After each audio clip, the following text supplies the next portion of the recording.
Hello everybody and welcome to another video today. This is the third part in a series here. I have a video on removing carburetors on a Honda Shadow motorcycle on disassembling this carburetor. Well, actually carburetors. And now in this video we are going to clean the parts. But not this nylon washer. I'm just taking out where it goes before I put it in the parts cleaner. And take and dip it in there and slosh it all around, and then we'll get the rest of the pieces laid in the cleaner.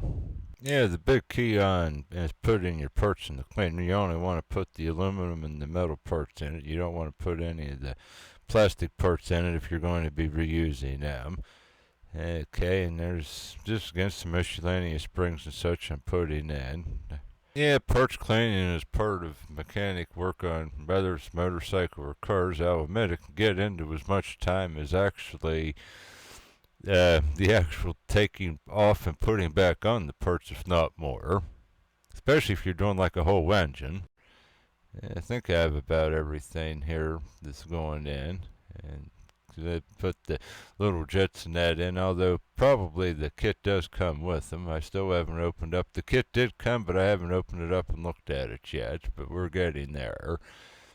Yeah, you definitely don't want to, like that air diaphragm itself, this is rubber, you wouldn't want to put that in here. And myself, I only did up one pan of parts cleaner due to the price of the stuff. I'm going to do one carburetor at a time, clean them. And I always, before the next step coming, I always like to let everything soak overnight. You know, actually on this, I left it soak for 2 days, as I had other projects to do. And here is the parts after soaking for 2 days. And when I always use a little toothbrush, clean all the residue off. Like I say, once it soaks in the cleaner, anything stuck on or any of the parts usually just comes off effortlessly. And after I give it a good scrubbing here, you see I'm using the toothbrush in around all the tight crevices and such. Like I say, get it all nice and all that. Because even though this is an external part, dirt on the outside can make its way onto the inside of the carburetor. They are pretty small parts and touchy, such as that needle and seat if you watched the disassembly video. Now, I'm going to say that's pretty much close enough. I'm going to take here and just rinse the residue off in the parts cleaner, and we're going to take the air end, blow it dry.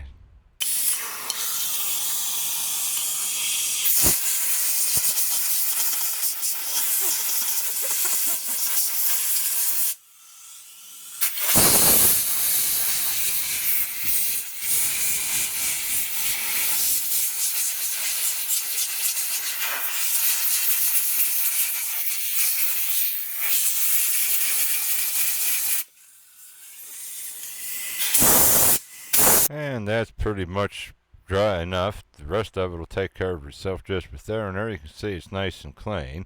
And you want to try to avoid drying anything with any rags or paper towels because of the lint factor. And again, touchiness factor of the dirt in these carburetors, any small particles can easily clog up items. And now we're doing the main carburetor body, which there is all sorts of, especially on the outside, all sorts of nooks and crannies to clean around. Yeah, furthermore, the inside, there's all sorts of hidden passages and that, which we'll be getting to here shortly. But I'm still not done. Again, I always start at the the outside, and then work to the interior of the carburetor when I'm rebuilding any carburetors, whether it be on a motorcycle or a car, tractor. I've done those over the years also. And on the subject of the inside, now we are starting on the interior with the one where the float area, the floats rest in and reside, which is probably one of the most sensitive spots. Here I saw a spot on the outside I missed. I'm just doing a little bit more. You can't overdo it, but you can underdo the cleaning. And here's a little where that throttle rod went in, a little washer. I'm trying to show to you if I hold it at the camera right.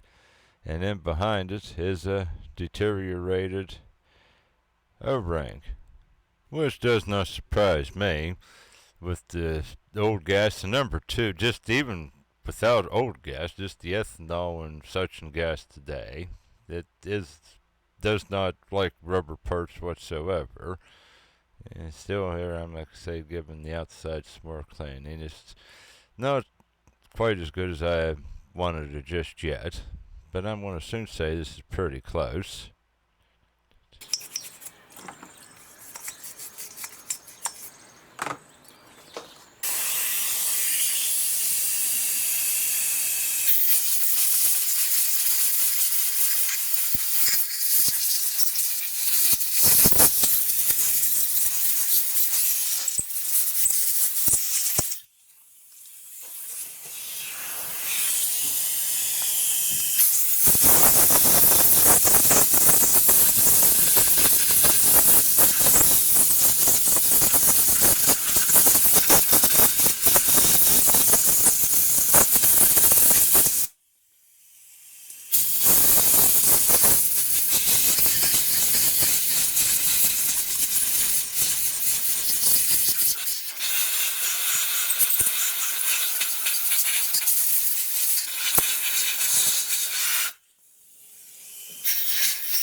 And you notice how on those passages, like where the jet sat and the needle and seat, I'm really making sure I'm blowing through the passages itself and making sure all the dirt's out of them.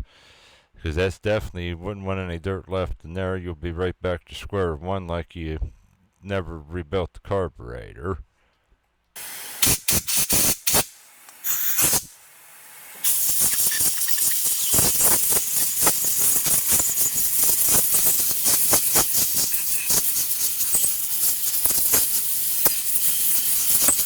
And on that subject, just to be safe, I'm going to blow through those passages one more time on the interior of the carburetor before I feel confident on this.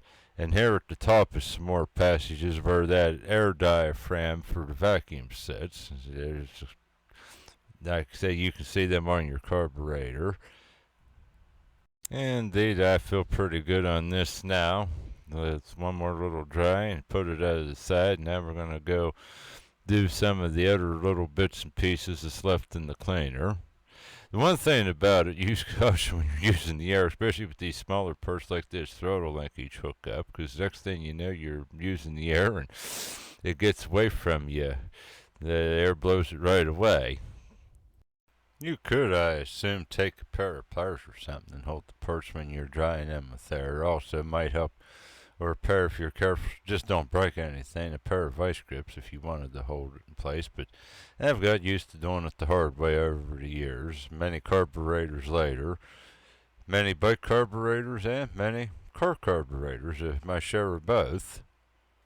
And the times of cleaning parts for rebuilding engines, and I did also, it's been a long time ago, rebuild two automatic transmission, and there you have a lot of parts cleaning to do. But okay, here's a little butterfly. Take and get that varnish off of that, nice and clean as we can make it, and take and again blow it dry.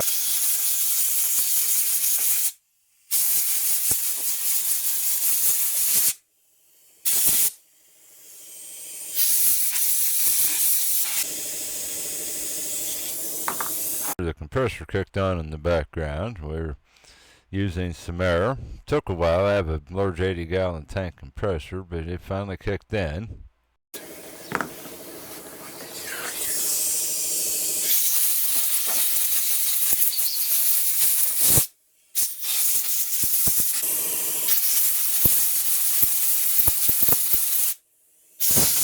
Without doubt, these little small pieces is what's aggravating. The main carburetor body isn't much of a big deal, but it's all these little fine pieces. And here's, for example, like these jets and the main jet and the slow jets, all of them, again, very fine pieces. And again, just in case the kit don't come with them, they will be cleaned. or if the kit they're not the right size. Now there is a question on this bike I'm working on. It's not, again, not my bike.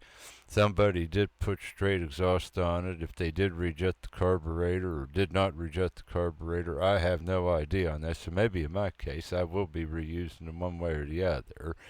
Okay, and there's that big long spring, like the Slinkies, that goes under the vacuum diaphragm. We have about all the pieces cleaned up here for the first carburetor. But fish around here in the parts cleaner. It's something, don't get ambitious to dump your parts cleaner, because like right there, I still found another one of the jets that was hitting and it didn't even take notice to it. And I know what you're thinking. Besides the jet, yes, of course, and yeah, I can see that plain as day. The float bowl was in it yet, which I think after we clean this last jet, I think that's about the last of the parts of this first carburetor. Yeah, I've tried it, but I don't think my camera's even close to good enough. Zoom in and see if you can see the opening light through the other end on that jet, but I don't think I can say my camera has the capability. And now, before we clean the carburetor to float bowl cover, I'm going to pry out this O-ring, which I should have done earlier, but I forgot before dumping it in the parts cleaner. And a little hook got right down and under it, and it's out. And that's, like I say, a lot of the dirt did come off from sitting, but now we're going to scrub what didn't just come off in the parts cleaner. You can see the rest of it is coming right off now. And you can also see the parts cleaner itself. There's a lot of sediment in the bottom of it. So again, it did work as it should have worked there and cleaned the parts up. And I got the inside of it. We'll scrub some on the outside. Yeah, actually, I probably should have scrubbed the outside first and then around, but I'm going to do them both again anyhow, because that was actually, when I picked it up, there was still a good bit of foreign debris in the bottom of this float bowl, which that stands to reason, since it's where the gas sat for all those years and aging not so well whatsoever. Now we'll take and we'll dry it off here, round one, and see what it does look like after it's dried up.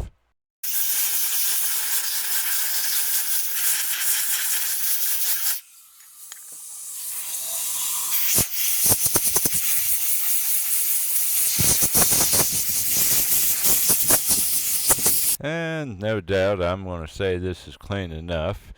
Just dry it here a little bit more.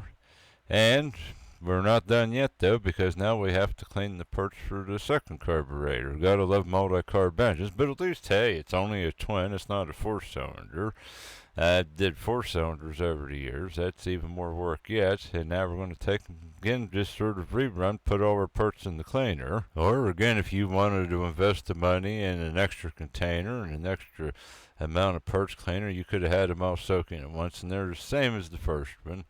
Have another one of those little nylon washers. We're going to just, I put it on the carburetor just for the sake of knowing where it goes for reassembly and to show you where it goes on reassembly. But like I say, do not want to put it in the parts cleaner. And furthermore on that subject, this parts cleaner after this, I wouldn't clean any more carburetors at least with it. It might be good if you're keep it there, use it for like cleaning a wheel bearing or something on an old school carburetor. You can clean wheel bearings and pack them, but it's beyond, like I say, help on the after this one. It was again incredibly dirty. And again, just sorting through all our pieces and putting in the metal, aluminum, and such parts, and keeping out the plastic. Personally, and anyone can post in the comments below, I'd be surprised if anyone does watch this video. I mean, I like the time watched and such there and the support of the channel. If anybody does watch the second carburetor being cleaned, since it is sort of just a rerun with a few extra parts and a little different linkage from the first one. But if you do, I'm glad you did. And again, I try to be thorough in all of my videos, but and here, before we go on further, I'm going to take and box up the parts from the first one we cleaned. And the box now nice spaced out instead of the Ziploc bag, since they are cleaned up. And it'll also make them easier to find during reassembly, hopefully.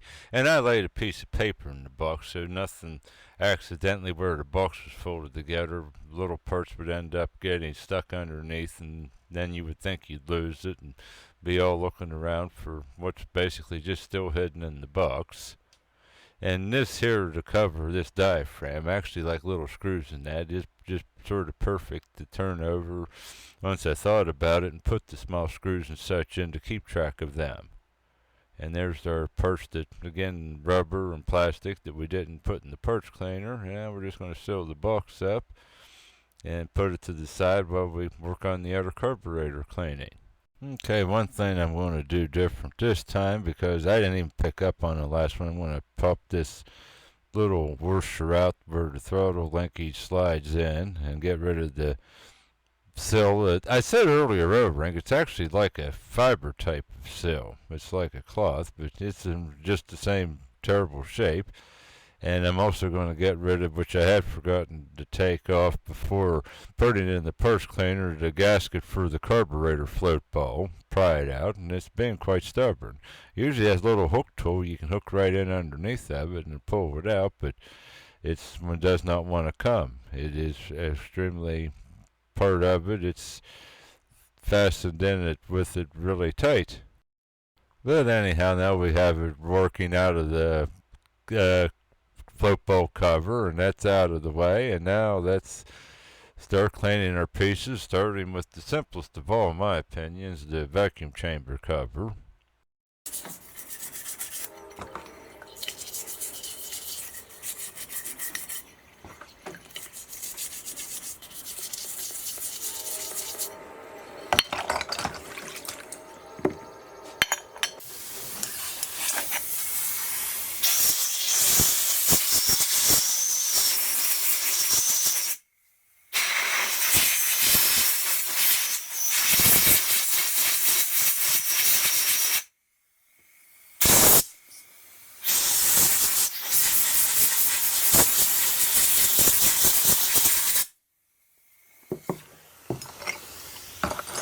And this time around, I'm going to clean the float ball next. It definitely, this carburetor was dirtier than the other one and such, so how it works, the gas actually reaches this carburetor first. From the time it leaves the tank, goes through a filter and into the pump, it actually enters, so that does probably make sense why. One thing I actually was surprised on these carburetors, and as long as this bike sat, they were not leaking. That is surprising, because usually I know over the years, some of the older bikes than that I bought first started messing with the motorcycle hobby, the stupid carburetors leaked there until you rebuild them from sitting and not being used for extended periods of time. The gaskets would dry out. And the good news, perhaps for the sake of the person that owns the bike, maybe it would have been better off the gas would have leaked out of them. Because then you would have, of course, still would have turned the gas on and the tank would have been the old gas and still been down to square one. But again, I mentioned it earlier and I'll say it again. Don't try to start something on 5-year-old gas. Actually, anything over, if you use fuel stabilizer, you're good for like a year. But if you don't, probably about 6 months is all you really want to trust it. Okay, and there's our float ball taken care of. And we'll go clean some of the little pieces. Furthermore, I have some old cars in that, and I started using fuel stabilizer about 15 years ago, and it does work. Before that, I was every year, the one old car, I'd go out with it. It would run good for about 5 miles. You think everything was fine, and then it would just start cutting out and carrying on, and you'd have to sit and let it for a while, and then it would run again and then stop. And condensed answer, it was old gas. I started using fuel stabilizer, and the problem I no longer had. That would have been like in the probably around 2005 I started using it, and getting vehicles that get parked for the winter months.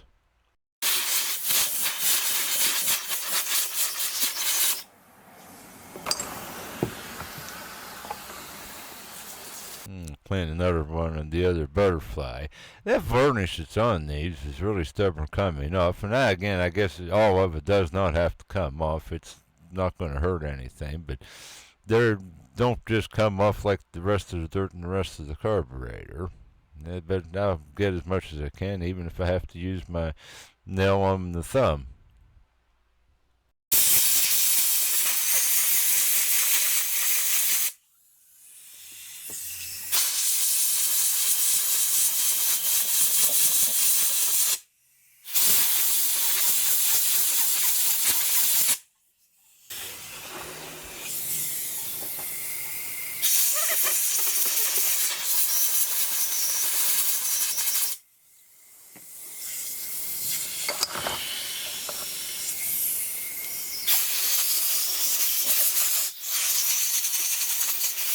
Yes, without a doubt. I'm trying here to give you a little different view on this one than the first one. Little different angle with the camera and that. So maybe again, if you're in question, if you haven't, you probably maybe should push the video the whole way through. Okay, now we're cleaning up the linkage and going to dry it off. Same old, same old.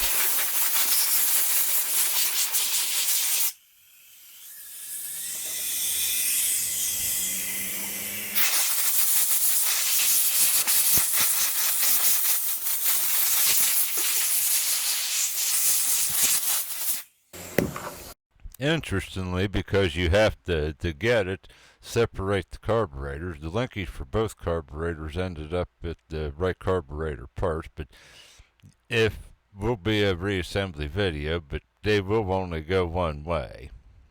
But that's how they ended up both in the one for the right carburetor, both linkage, because they do, again, you couldn't get the linkage for the left carburetor stayed with the right one until you took it apart more after disassembly. And there, that's nice and dried off. Getting these about done.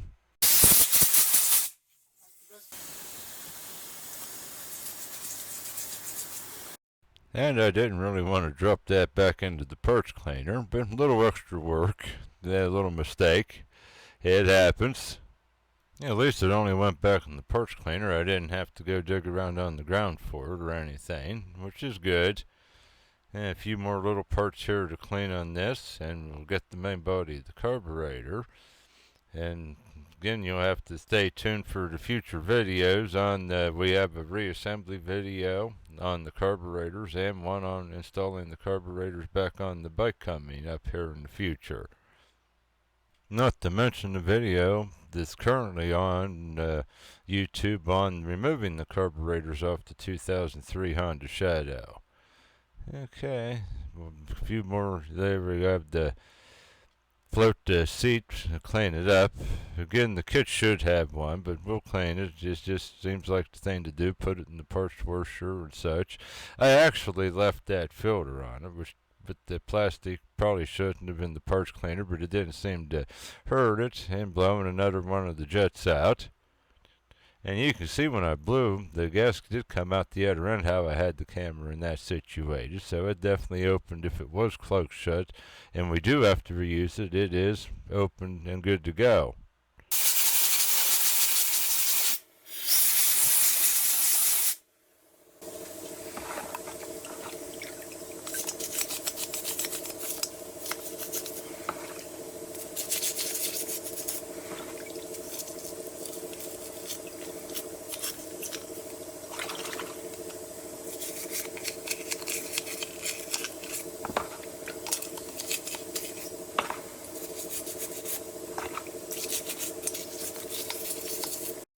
Furthermore, if you have any questions or comments or such, feel free to post them below. Or if you feel you have a better way of doing it, I'm open to suggestions. Again, this is how I've been taught to do it from my dad, and that passed down over the years on cleaning carburetors.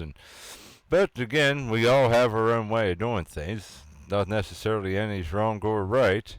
Yeah, and that's drying up nice. It looks as good as new. I will admit it seems to be like it's going to be, like I say, nice and clean.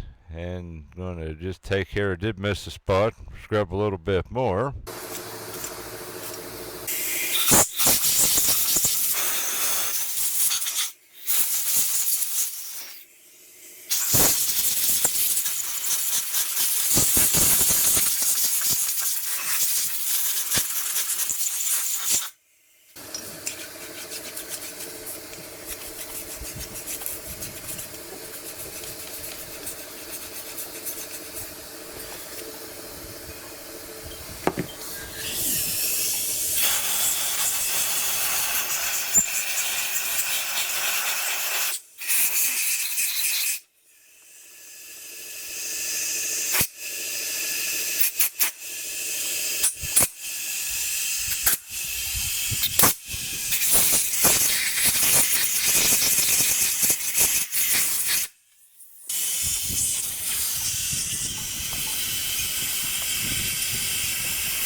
Alrighty, that pretty much concludes. I almost left to get away from me. That was good reaction time on catching the carburetor, but that concludes this video. And be sure again to check out the reassembly video coming up in a short time. And again, if you look, there is everything nice and clean, ready to be put back away. And I have another box separate for the parts for this carburetor to keep them all separated.